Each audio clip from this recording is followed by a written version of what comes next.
অবশেষে ইভিএম এর পর্দা ফাঁস করলেন সুপ্রিম কোর্টের প্রথিতযশা আইনজীবী নরেন্দ্র মিশ্রা। ইভিএম এর কিন্তু সমস্ত পর্দা ফাঁস হয়ে গেল। তিনি সুপ্রিম কোর্টের সামনে সমস্ত তথ্য প্রমাণ রাখলেন এবং সুপ্রিম কোর্টও বেশ সিরিয়াসলি এই বিষয়টি নিয়েছে। শুধু সিরিয়াসলি বিষয়টি নেয়নি, এটা কিন্তু নির্বাচন কমিশনের উপর একটা বড় কোপ পড়তে চলেছে বলে মনে করছে কিন্তু দিল্লির রাজনৈতিক মহল। কারণ ইভিএম নিয়ে অভিযোগের শেষ নেই। প্রত্যেক জায়গায় যেখানেই ভোট হয় ইভিএম নিয়ে অভিযোগ বারবার ওঠে আর নির্বাচন কমিশন সেটা নস্যাৎ করে দেয়। কিন্তু এইবার নরেন্দ্র মিশ্রা যে অভিযোগগুলো করেছেন এবং তথ্য প্রমাণ দাখিল করেছেন, তারপরে কিন্তু নির্বাচন কমিশন এ নিয়ে আর খুব একটা কথা বলতে পারছে না।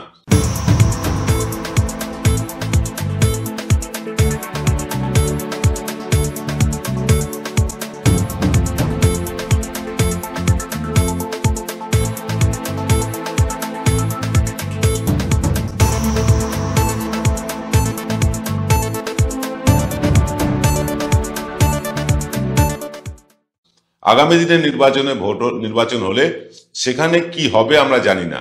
ইভিএম এ হবে না ব্যালট হবে আমরা জানি না, কিন্তু আমরা মনে করছি যে অন্তত ভিভিপ্যাটটা এবার সর্বত্র ইউজ হবে এবং সেটা গোনারও ব্যবস্থা হবে। দেখুন, মধ্যপ্রদেশের বহু জায়গায় প্রার্থীরা নাকি নিজেরাই নিজেকে ভোট দেননি, অর্থাৎ এক একজন প্রার্থী একটাও ভোট পাননি। অথচ বহু প্রার্থী ক্যামেরার সামনে এসে বলছেন, আমি কে আমাকে ভোট দিয়েছি জানি না, আমি তো নিজেকে ভোট দিয়েছিলাম। তাহলে সেই প্রার্থীর ভোটটা গেল কোথায়? একটা ভোটও হবে না, তার পরিবারের লোকের ভোটও হবে না। ছেড়ে দিন, পরিবারের লোক ভোট দিচ্ছে না, কিন্তু যিনি নিজে বলছেন আমি তো আমাকে ভোট দিয়েছিলাম, আমার ভোটটা কোথায় গেল? মধ্যপ্রদেশে বহু জায়গায় এইরকম অভিযোগ এসছে। বিরোধী দলে এমন এমন অভিযোগ আছে, বিরোধী দলে ধরুন যারা বিজেপি বিরোধী দল, তারা অনেক প্রার্থী, ধরুন একটা আসনে 20 জন প্রার্থী আছে, বিজেপি একটা ভোট পেয়েছে, তার নিকটতম প্রতিদ্বন্দ্বী একটা ভোট পেয়েছে, আর বাকি সব প্রার্থী একই ভোট পেয়েছে। এটা কখনো হয়? কখনো সমসংখ্যক ভোট সমস্ত বিরোধী প্রার্থীরা পায়? এটা হয়? নির্বাচন শুরু হওয়ার সময় ইভিএম এ ব্যাটারি 100% চার্জ ছিল। এটা একটা গুরুত্বপূর্ণ অভিযোগ, শুনবেন মন দিয়ে।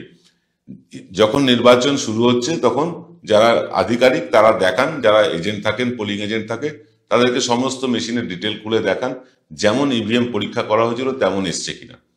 সেখানে দেখা গেছে একটা মেশিনে 100% চার্জ আছে ব্যাটারিতে। তারপরে ভোট হলো, সারাদিন ভোট প্রক্রিয়া চললো।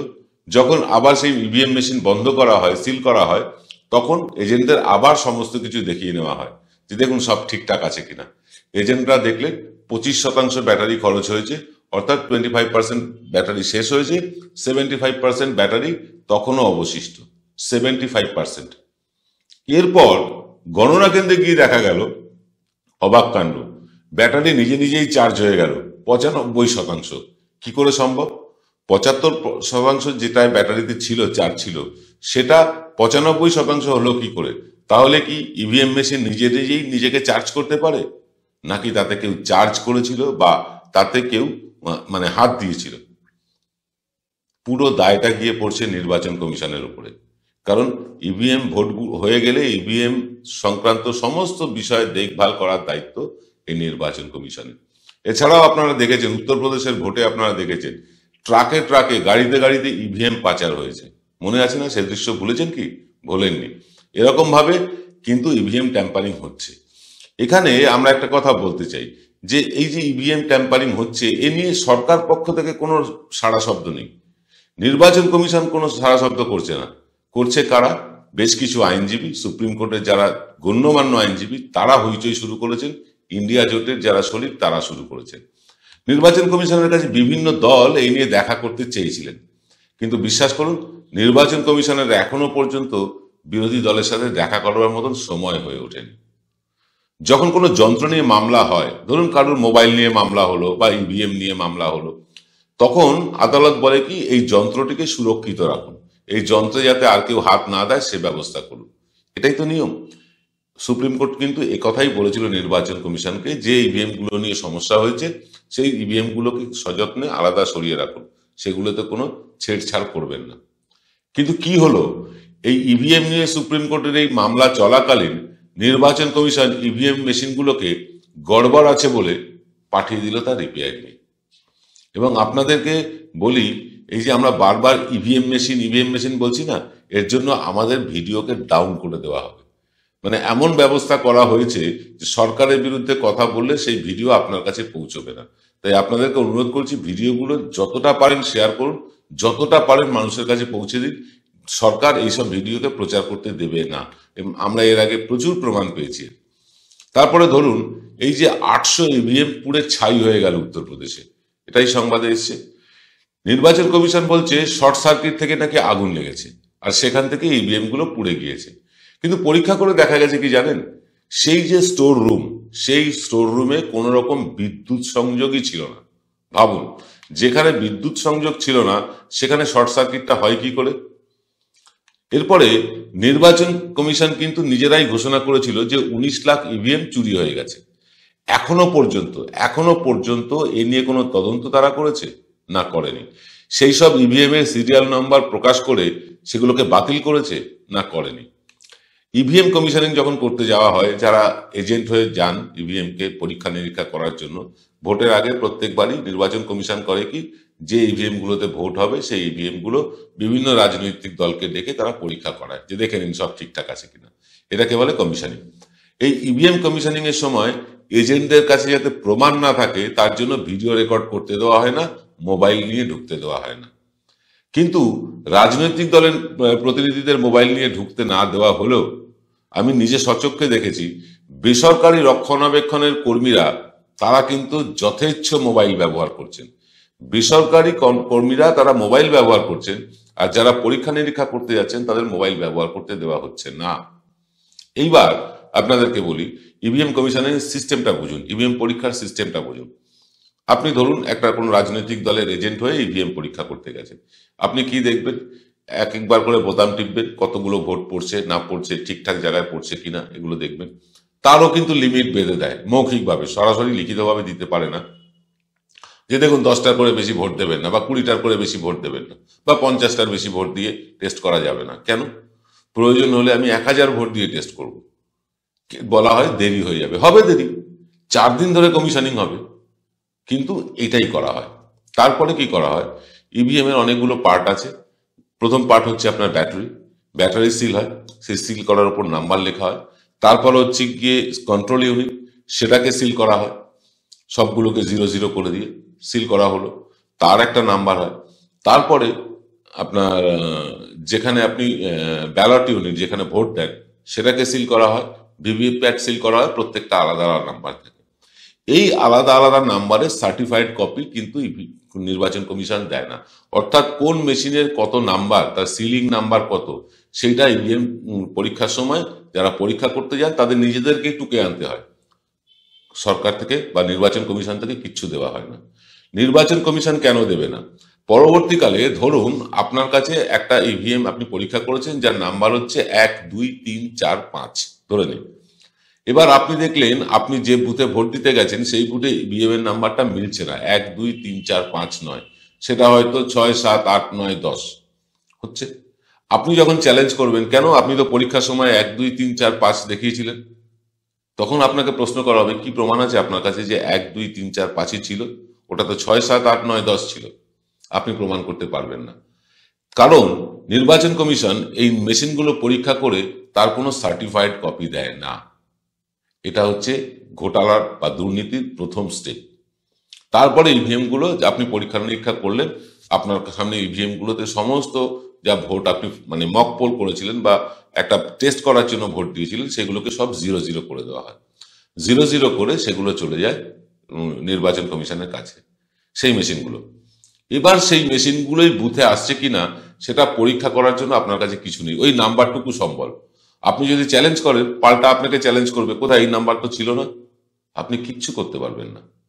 তারপরে বহু মানুষ আছেন যারা ব্যাটারিটা পরীক্ষা করেন না, যেটা করেছেন নরেন্দ্র মিশ্রা, ব্যাটারিটা পরীক্ষা করেন না। ব্যাটারিতে 100% চার্জ থাকার কথা, ইভিএম মেশিনের ব্যাটারিতে 100% চার্জ হলো, ভোট হলো, দেখা গেল যে 40% ব্যাটারি খরচ হয়ে গিয়েছে, মানে ব্যাটারিতে 60% চার্জ তখনও বেঁচে আছে। এই 60% চার্জ যদি 61 হয়, 62 হয়, তাহলে তো নিশ্চয়ই সন্দেহ জাগবে। কিন্তু এই ব্যাটারিটাই পরীক্ষা করতে দেওয়া হয় না যখন রেজাল্ট গোনার কাজ হয়। এই যে নরেন্দ্র মিশ্রা, ইনি কিন্তু এটা ধরেছেন। ইনি বলছেন 100% ব্যাটারি চার্জ ছিল, 25% খরচ হয়েছে, 75% ব্যাটারিতে চার্জ থাকার কথা, কিন্তু যখন কাউন্টিং হচ্ছে তখন দেখা যাচ্ছে 95% চার্জ। এই 20% চার্জ কি করে হলো অটোমেটিক্যালি? তার মানে মেশিনে কেউ হাত দিয়েছিল? এইসব কিন্তু হচ্ছে। তারপরে আরো একটা ব্যাপার আছে, এই যে 20 লাখ ইভিএম, প্রায় 19 লাখ কত হাজার, এই যে 20 লাখ ইভিএম গায়েব হয়ে গিয়েছে, তার এখনো পর্যন্ত কোনো তদন্ত করা শুরু করেনি, সিবিআই করেনি, আর কেউ কোনো সংস্থা করেনি। কেন তদন্ত হয়নি? কোথায় গেল এই 20 ইভিএম? তো এমন জিনিস না কেউ খেয়ে নেবে বা বাড়িতে গিয়ে রেখে দিলে সেটা তার কোনো কাজে লাগবে, কোনো কাজে লাগবে না। ইভিএম লাগবে শুধু ভোটের সময়। সেই ভোটের সময় যে মেশিনগুলো লাগবে, সেরকম 19 লাখ মেশিন গায়েব হয়ে গেল, তদন্ত হলো না, একজন অপরাধীও ধরা পড়লো না। এই মেশিনগুলো পরবর্তীকালে ভোটে কাজে লাগানো হচ্ছে কিনা সেটা জানার জন্য কোনো ব্যবস্থা নেই। কারণ যে ইভিএম গুলো গায়েব হয়েছে তার সিরিয়াল নাম্বার আছে, সেই সিরিয়াল নাম্বার দিয়ে কোনো বিজ্ঞপ্তি প্রকাশ এখন পর্যন্ত নির্বাচন কমিশন করেনি যে এই সিরিয়ালের মেশিনগুলো চুরি হয়ে গেছে, এগুলো বাতিল করা হলো। অথবা এই যে এখন যে মেশিনে ভোট হচ্ছে, সেই মেশিনে এমন কোনো মার্কা লাগিয়ে দেওয়া হয়নি যেটা দেখে বোঝা যায় যে এই মেশিনটা নতুন, এটা চুরি যাওয়া মেশিন না। আরো গন্ডগোল আছে এবং ক্যামেরার সামনে আছে। সেটা হচ্ছে কি, আপনি ভোট দিলেন প্রার্থী নাম্বার 2-কে, সাপোজ কথার কথা বলছি, কোন দল আমি বলছি না, 2 নাম্বার প্রার্থীকে ভোট দিলেন। আপনার ইভিএম এর মেশিনে 2 নাম্বার প্রার্থীর জায়গায় 4 নাম্বার প্রার্থীর লাইটটা জ্বলে উঠলো, আর ভিভিপ্যাটে আপনি দেখলেন 4 নাম্বার প্রার্থীর ভোটটা পড়ছে। আপনি তো ভোট দিয়েছেন 2 নম্বর ব্যক্তিকে, তাহলে 4 নম্বরে হলো কি করে? এরকম অজস্র উদাহরণ আছে, অজস্র উদাহরণ আছে। তারপর ধরুন এই ভোটের পর কিছু ইভিএম কোথাও মানে নর্দমার ধারে পাওয়া যাচ্ছে, কিছু ইভিএম কাউন্টিং অফিসের বাইরে পাওয়া যাচ্ছে। কেন এই ইভিএম গুলো আসে কোত্থেকে? কেন ইভিএম রাতের অন্ধকারে পাচার করা হয়? কি কার স্বার্থে? ইভিএম মেশিন যেখানে থাকবে সেখানে সিসিটিভি থাকা বাধ্যতামূলক, যেখানে স্টোর হবে। বহু সময় দেখা গিয়েছে, বহু অভিযোগ এসেছে যে সিসিটিভি বন্ধ হয়ে যাচ্ছে নিজে থেকে, সিসিটিভি বন্ধ হয়ে যাচ্ছে এবং রাতের অন্ধকারে কি হচ্ছে আমরা জানি না। এরকম করা যায় যে ধরুন মেশিন তো আপনি যেমন মেশিনকে চালাবেন মেশিন তেমন চলবে, মেশিনে নিজের চলার ক্ষমতা নেই। এমনও করা যায় যে আপনি ধরুন 50টা ভোট জেনুইন পড়লো, একটা বুথে ধরে নিন 1000 ভোটার আছে, 1000 ভোটারের মধ্যে প্রথম 50টা করে ভোট ঠিকঠাক পড়লো। তারপরে এমন কৌশল করা যায়, এমন ভাবে টেকনোলজিক্যালি করা যায় যে 50-এর পর থেকে আপনি যেখানেই ভোট দেবেন সেটা যাবে একটা প্রার্থীর কাছে। এটাও করা যায়, মেশিনে সব করা সম্ভব। মেশিনকে যেমন আপনি প্রোগ্রাম করে দেবেন মেশিন তেমন ভাবে চলবে, এটাই তো মেশিনের কাজ। তাই বিরোধীরা এবং অ্যাডভোকেট নরেন্দ্র মিশ্রা তিনি দাবি করেছেন যে ভোটিং মেশিন থাকুক, ব্যালট আনতে হবে না, কারণ ব্যালট আনলে তার একটা ব্যাপক খরচ, পরিবেশের একটা ব্যাপার আছে, সব মেনে নিলাম, কিন্তু ভিভিপ্যাট, ভিভিপ্যাটটাকে কাউন্ট করতে হবে। এবং এখানে বারবার তারা যুক্তি দেখিয়েছে নির্বাচন কমিশন, ভিভিপ্যাট কাউন্ট করতে গেলে অনেক দেরি হয়ে যাবে। আমরা কিন্তু একটা পাল্টা যুক্তি দিয়েছিলাম যে কাউন্টিং মেশিনের সাথে ভিভিপ্যাটকে জুড়ে দেওয়া হোক, যে কাউন্টিং মেশিন কাউন্ট করে বলে দেবে কোন দল কত ভোট পেয়েছে। কাউন্টিং নোট গোনার মেশিনের মতন অনেক কাউন্টিং মেশিন আছে। নরেন্দ্র মিশ্রা তিনি কিন্তু আদালতে একই কথা বললেন, এবং আমি জানি না তিনি আমাদের ভিডিও দেখেছেন কিনা বা তাকে এই প্রস্তাবটা কেউ দিয়েছে কিনা। তিনিও কিন্তু একই কথা বললেন যে কাউন্টিং মেশিনে কাউন্ট করতে হবে। আর একটা বিষয়, জাল ভোটার রুখতে গেলে আমাদের আধার কার্ডে সবার বায়োমেট্রিক আছে, সবার বুড়ো আঙুলের ছাপ আছে। সেই বুড়ো আঙুলের মানে শুধু ছবি ভোটার কার্ড না দেখে বুড়ো আঙুলের ছাপ মিললে তবেই ইভিএম মেশিন চালু হবে, এমন বন্দোবস্তটা কেন করা হচ্ছে না? কেন করা হচ্ছে না? কারণ রামের ভোটার কার্ড শ্যাম নিয়ে গিয়ে ভোট দিয়ে দেবে, ভোটার কার্ডের ছবি কারুর মেলে না, কেউ চিনতে পারবে না। আমারই ভোটার কার্ডের যা ছবি এখন দেখলে আমি চিনতে পারি না, আপনার ক্ষেত্রেও তাই অবস্থা। তাই আমার ভোটার কার্ড নিয়ে অন্য একজন ভোট দিয়ে দিতে পারে। আমাকে বাড়িতে বসিয়ে রেখে বন্দুকের নলের সামনে আমার বাড়ির সমস্ত পরিবারের লোকের ভোটার কার্ড নিয়ে গেল একটা দল, তারা গিয়ে দলে দলে ভোট দিল, ভোটার কার্ড দেখিয়েই ভোট দিল। তাহলে কি আমার ভোটটা পড়লো? আমার ভোট পড়তে গেলে বায়োমেট্রিকে বুড়ো আঙুলের ছাপ যখন মিলবে তখনই ইভিএম মেশিন চালু হবে, নচেত চালুই হবে না। কেন এই বন্দোবস্ত করা হচ্ছে না? নরেন্দ্র মিশ্রা কিন্তু অনেক বড় প্রশ্ন তুলে দিয়েছেন, এবং আদালতও কিন্তু খুব ব্যাপারটাকে খুব সিরিয়াসলি নিয়েছে, এবং তারা খুব সিরিয়াসলি নিয়েছে বলেই তারা এই শুনানিটা শুনছেন, এবং খুব শিগগিরই তার কিন্তু রায়ও বেরিয়ে যাবে। রায় বেরোলে একদম নিশ্চিতভাবে বলা যায়, যদি একপাক্ষিক রায় না হয় তাহলে কিন্তু ইভিএম মেশিনের সাথে এই ভিভিপ্যাট মেশিন এটা কম্পালসারি করতে হবে।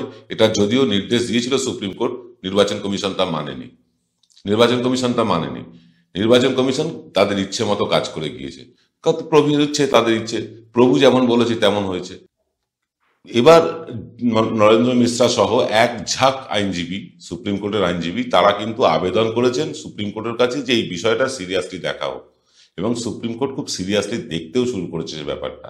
এইবার মনে হচ্ছে যে সুপ্রিম কোর্ট বোধহয় নির্বাচন কমিশনারকে ছাড়বেন না, কারণ সম্প্রতি অন্য একটি রায়ে সুপ্রিম কোর্টের মানে নির্দেশ আছে যে নির্বাচন কমিশনার যদি নির্দিষ্ট টাইমের মধ্যে ভোট ঘোষণা না করেন তাহলে তার 50,000 টাকা জরিমানা এবং জেলও হতে পারে, এমন ধমকও দিয়েছেন তারা। এইবার ঘটনাটা হচ্ছে কি, নির্বাচন কমিশনের তো শাখের করাত অবস্থা, তারা প্রভুজিকে রাখে না আদালতকে রাখে, কিন্তু আদালত আমাদের দেশে শেষ কথা বলে, প্রভুজি শেষ কথা বলেন না। তাই প্রভুজি আদেশ মানতে গিয়ে আদালতের রোষানলে পড়ছে, আবার আদালতের আদেশ মানতে গিয়ে প্রভুজি রোষানলে পড়ছে। এই হয়েছে অবস্থা নির্বাচন কমিশনের। কিন্তু তা সত্ত্বেও এই যে নির্বাচন ফ্রি ফেয়ার নির্বাচনের কথা বলা হয়, এটা দায়িত্ব সম্পূর্ণভাবে নির্বাচন কমিশনের। যদি বিধানসভার ভোট হয় এবং লোকসভার ভোট হয়, সেক্ষেত্রে সম্পূর্ণ দায়িত্ব কিন্তু নির্বাচন কমিশনের। এর জন্য তারা বিভিন্ন সময় বিভিন্ন পুলিশের বা প্রশাসনের আধিকারিকদের এদিক ওদিক পাঠিয়ে দেন, ট্রান্সফার করে দেন, কাউকে বসিয়ে রাখেন, বহু মানুষকে গ্রেফতার করে রাখেন, এগুলো করেন তারা। এরপরেও নির্বাচনে যদি গন্ডগোল হয়, সে দায় নির্বাচন কমিশনের, সংশ্লিষ্ট রাজ্য সরকারের নয়। এটা বারবার মনে রাখবেন। এই যে বারবার বিরোধী দল থেকে বলা হয় অমুক রাজ্যে নিশ্চিন্তে নির্বাচন হয়, আমাদের রাজ্যে হয় না, আমাদের এখানে নির্বাচন কমিশন ব্যর্থ, তাই হয় না। এটা হচ্ছে কেন্দ্রীয় নির্বাচন কমিশনের কথা। পুরো ভোট পঞ্চায়েত ভোটের যেটা গন্ডগোল হয় তার দায় কিন্তু নিতে হয় রাজ্য নির্বাচন কমিশনকে। সুখের কথা, গত পঞ্চায়েত নির্বাচনে কিন্তু তুলনামূলকভাবে অনেক হিংসা কমেছে, অনেক রক্তপাত কমেছে, কিন্তু এটা শূন্য হয়নি। আমরা আশা করব আগামী দিনে এই রক্তপাত শূন্য নির্বাচন হবে, এবং এই যে ফ্রি অ্যান্ড ফেয়ার নির্বাচনের কথা বলা হয় তা নিশ্চিত করবে নির্বাচন কমিশন সমস্ত রাজ্যে। এবং এই যে 800 ইভিএম কিভাবে পুড়ে ছাই হয়ে গেল তার একটা তদন্ত চাই। 19 লাখ ইভিএম গায়েব হয়ে গিয়েছে, সেইগুলোকে আইসোলেট করতে হবে, সেগুলোকে চিহ্নিত করতে হবে, চিহ্নিত করে সেগুলোকে বাতিল ঘোষণা করতে হবে, আর ভিভিপ্যাটে স্লিপ কাউন্টিং করা বাধ্যতামূলক করতে হবে। এটা মানুষের দাবি, আমাদের দাবি না, আপনারও দাবি। তাই এই দাবির সপক্ষে আজকের এই ভিডিওটিকে আপনারা যতটা পারবেন শেয়ার করুন, লাইক করুন, দু একটা কমেন্ট করুন, যাতে এই ভিডিওগুলো মানুষের কাছে পৌঁছয়। আমাদের ভিডিওগুলো পৌঁছতে দেওয়া হচ্ছে না, ক্রমাগত দিনকে দিন ভিউজ পড়ে যাচ্ছে। ভিউজ পড়লে আমাদের অর্থনৈতিক অসুবিধা হয় ঠিকই, কিন্তু আমাদের বক্তব্যটাও আপনাদের কাছে পৌঁছতে পারে না। বহু মানুষ বলেন আপনাদের ভিডিও পাচ্ছি না কেন, সাবস্ক্রাইব করে রেখেছি। কারণ ওই কারণেই, কারণ আমাদের মতন লোকের ভিডিও ডাউন করে দেওয়া হয়। ইউটিউবের সাথে কি যোগসাযোগ আছে আমি জানি না, ইউটিউবের মানে এমন আলফাল ভিডিও ভাইরাল হয়ে যায়, আর আমাদের গুরুত্বপূর্ণ ভিডিওগুলো কিন্তু মানুষের কাছে পৌঁছয় না। কেন আমরা জানি না। আপনারা যদি কেউ জেনে থাকেন কমেন্ট করে জানাবেন। আজ এই পর্যন্ত, দেখা হবে রাত 8টায়। নমস্কার।